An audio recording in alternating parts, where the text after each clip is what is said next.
পৃথিবীর সবচেয়ে ঝুঁকিপূর্ণ কাজগুলোর মধ্যে একটি হলো সমুদ্রে চলা জাহাজে কাজ করা।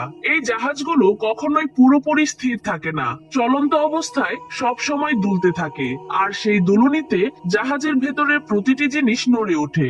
এমন পরিস্থিতিতে ঠিকভাবে খাওয়া দাওয়া করা কিংবা বিশ্রাম নেওয়া খুব কষ্টকর। জাহাজে কাজ করা লোকেদের জন্য ছোট আর শক্তপোক্ত ব্যাগ ব্যবহার করা হয়, যাতে দুলুনির সময় তারা পড়ে না যায়। তাদের প্রতিদিন কাজ করতে হয় বিশাল ঢেউয়ের সঙ্গে।